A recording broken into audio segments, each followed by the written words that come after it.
Here's a headline in the New York Times after the latest economic figures. This is a jobs report that Democrats can boast about. That is, unemployment still at 4.9%, a heck of a lot better than it was just a few years ago when it was up near 10%, 255,000 jobs added. And this raises a couple of interesting questions for the presidential campaign and the way that it is covered. In the heat of a presidential campaign, there are always those who want more bad news because it helps the out-of-power candidate, and those who want more good news because it helps the incumbent's party. I remember when Ronald Reagan faced his first midterm election and there was a recession and the Democrats were almost rooting for unemployment to go over 10%. It was symbolic, didn't matter whether it was 9.8 or 10.1, but that's the way the press coverage worked. So if indeed the economy is getting a little bit better and the jobs report was better than Wall Street expected, that magic phrase, does this in fact help Hillary Clinton and hurt Donald Trump? Well, it depends on how you slice it.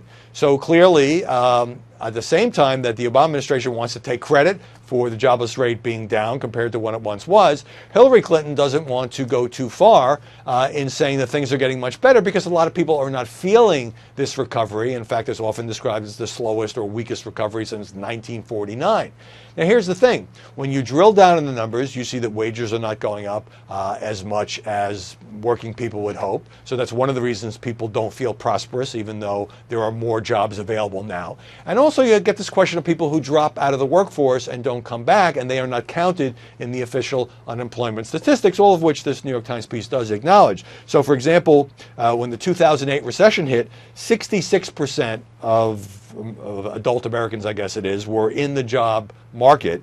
That went down to 62.4% at the height of the recession. It bottomed out there. And now it's only up a little bit to 62.8%. So a lot of people out there who would like to work or have given up looking for work who aren't counted. Nevertheless, when we talk about how much anger and frustration there is out there, and how that clearly benefits Donald Trump and may be in part responsible for being the Republican nominee, how does that match the economic numbers that are just not that bad, certainly compared to 2008, 2010, when the economy was in the toilet?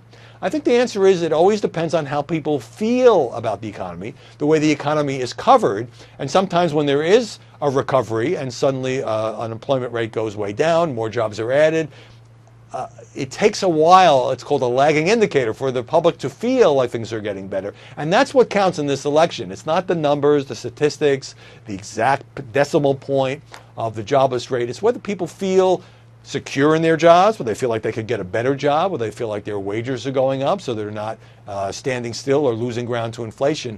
And that's where the media coverage of the economy, I know it's a boring subject, we don't spend that much time on it, but it really is going to be key in this presidential campaign. The way it is covered and the reality itself could affect whether or not Donald Trump or Hillary Clinton is in the White House next January.